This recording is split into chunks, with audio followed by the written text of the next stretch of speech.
घर का गार्डन, बेटे बहू को सीख देने वाली कहानी। आप नहीं जानती माँ, यह उल्टी गंगा बहने लगी है।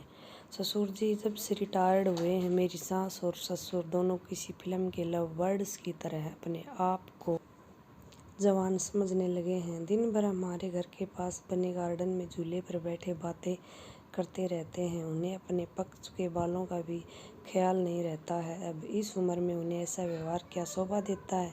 कविता अपने ससुराल के समाचार अपनी माँ को बता रही। तभी सास हल्का उदास मन से रसोई घर में जाती है, क्योंकि बहू की वो कड़वी बातें उन्होंने सुन ली थी।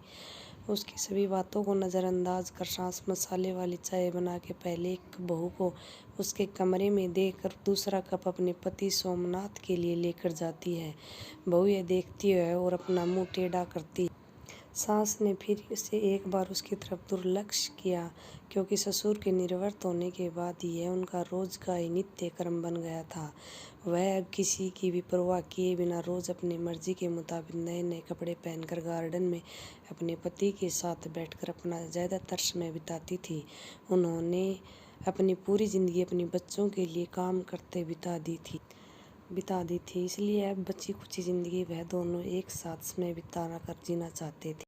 आनंद निवास बंगले जैसा 2 मंजिलों का घर पति पत्नी का ये सपना था, और इन्होंने बड़ी मेहनत से इसे पूरा भी किया था। अलका जी ने घर के सामने बड़े प्यार से उस गार्डन को बनाया था, और वहाँ पर कई फूलों के बेलें उगाई थी। उनके उगाए चंपा, जसवंती, मोगरा, गुलाब, ऐसे दर्जनों फूलों की खुशबू से उनका गार्डन हमेशा महकता रहता था।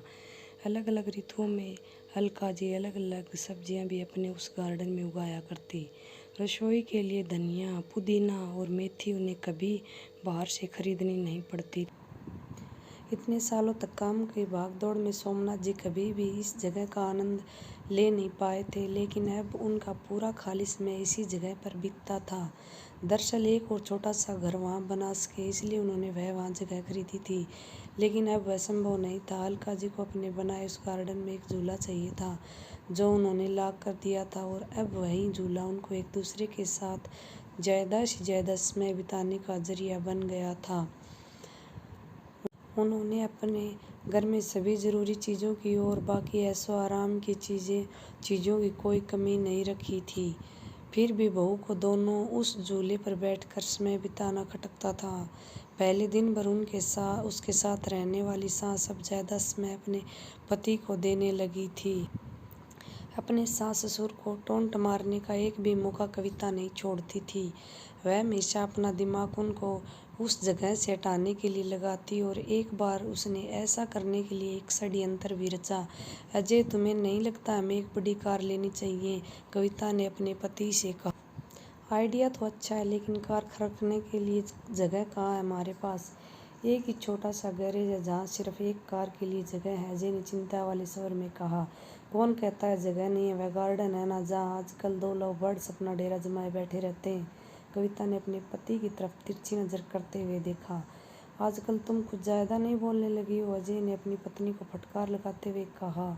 लेकिन सच तो यही था कि उसने भी इस बारे में अपने पिता से बात करने के लिए मन बना लिया था। अगले दिन अजय पिता के पास गया और उनसे बोला, पिताजी, मेरा और आपकी बहू का मन है कि एक बड़ी कार ली जाए। पर बेटा, हमारे पास पहले से एक गाड़ी है ना, दूसरी गाड़ी रखने के बाद हम उसे रखेंगे कहाँ? सोमनाथ जी ने कहा। पिताजी, इसी गार्डन में एक नया गैराज बनाने की सोच रहा हूँ। कविता को इस गार्डन की कोई पड़ी नहीं है, और माँ भी भला और कितने दिनों तक गार्डन का ख्याल रखेगी, इसलिए अच्छा होगा कि सभी पेड़ पौधों को तोड़कर यहाँ गैरेज बना लिया जाए। अजय ने अपने विचार बताए। दूर खड़ी अलका जी यह सुनकर जैसे दिल बैठ गया। सोमनाथ जी अपना गुस्सा दबाते हुए बोले, मुझे तुम्हारी माँ से पूछना पड़ेगा, मुझे थोड़ा वक्त दो। क्या पिताजी, इसमें क्या मम्मी से पूछना? आप दोनों किसी का विचार करते ही नहीं हैं, दिन भर झूले पर बैठे रहते हैं बिना 4 लोगों के बारे में सोचे। अब कविता घर में है, छोटे बच्चे भी हैं घर में, और आने जाने वाले भी लोग भी तो आपको ऐसे कैसे देखते हैं? आप किसी का विचार नहीं करते। अजय थोड़ा चिढ़ते हुए बोला। अंदर से कविता की बड़बड़ भी चालू ही थी। सोमनाथ कुछ नहीं बोल पाए, लेकिन अलका और सोमनाथ जी के गले से निवाला नहीं, ऐसा हो गया था। उस पूरी रात दोनों ही जागते रहे थे, लेकिन सुबह सुबह कुछ विचार आने से सोमनाथ जी के चेहरे पर मुस्कान आ गई थी। सोमनाथ जी खुद रसोई घर में जाकर चाय बनाकर लाए थे, लेकिन अलका जी इतनी निराश थी कि वह आज बगीचे में किसी भी पेड़ पौधे को पानी तक डालने नहीं गई थी।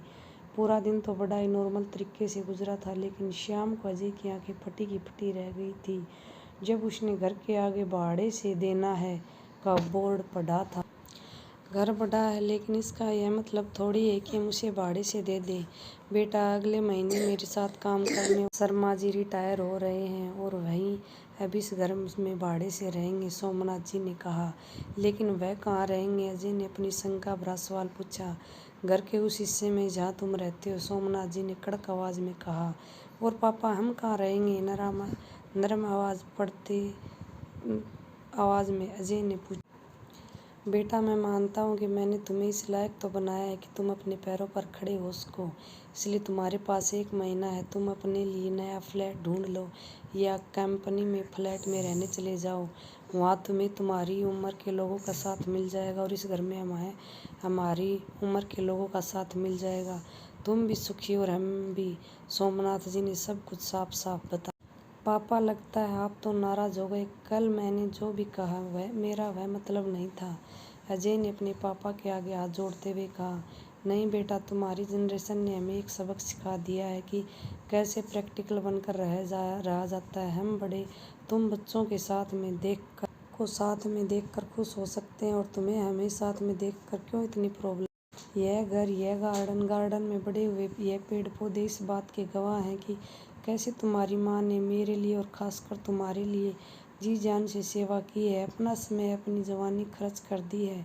इसलिए इन सब पर तुमसे और मुझसे भी ज़्यादा तुम्हारी माँ का हक है, और इन सब को मैं तुम्हारी माँ से। सोमनाथ जी ने अपनी पत्नी की तरफ देखकर कहा।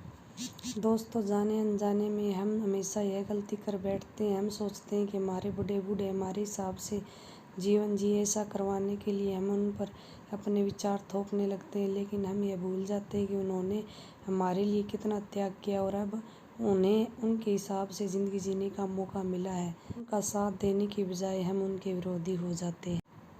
दोस्तों, माँ बाप की हमेशा कदर करनी चाहिए।